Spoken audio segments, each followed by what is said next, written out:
Hi there, welcome to my course. In this lecture, you will learn about preventing XSS attacks. Filtering. Input sanitation can often look exactly the same as output sanitation to an attacker, especially in the case of reflected XSS. However, there are subtly minor differences in that with input sanitation, all the data is parsed, whereas output sanitation only applies to data that is written back to the page. In other words, if data is placed directly into an email script, only input sanitation will catch invalid content. Like we said, it is a subtle difference, but it makes a huge difference when dealing with persistent XSS attacks.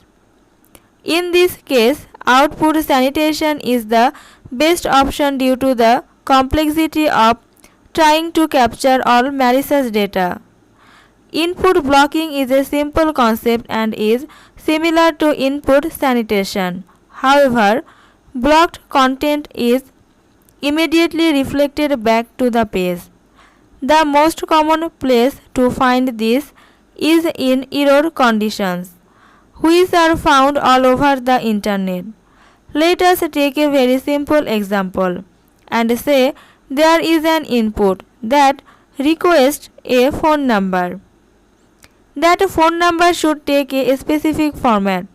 There are some rules you would no doubt want to put in place to take into account things like extensions, international numbers, and so on.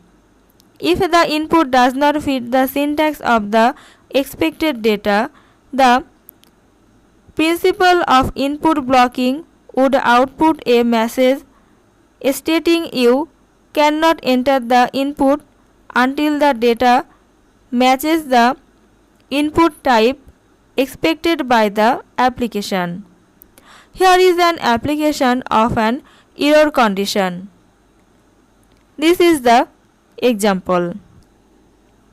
Unfortunately, because the text has been reflected to the page, there is the possibility for XSSing through the reflection of the blocked text in the error condition.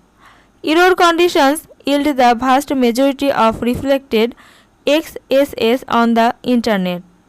In fact, one of the goals of many XSS attacks is to intentionally cause error conditions so that the injected content is reflected to the page.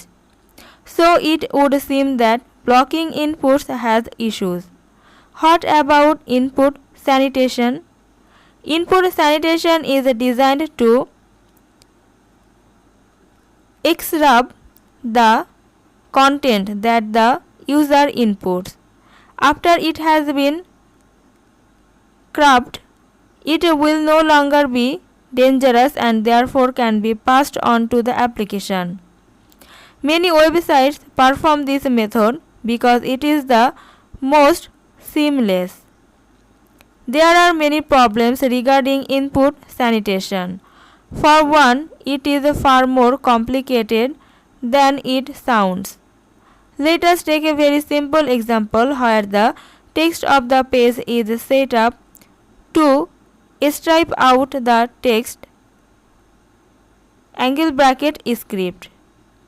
Never mind the dozens of ways to circumvent this simple filter. Let us attempt to attack it directly. This is the figure. When scrubbed, the text will be changed to this. The figure shows the scrubbed text.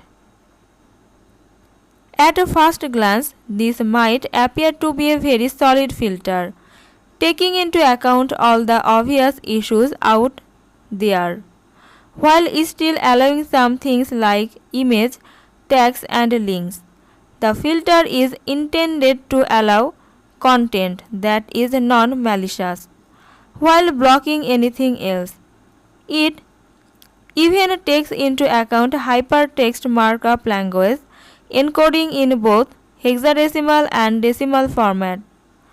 Let us show a simple example that would normally work in IE 6.0. This is the example.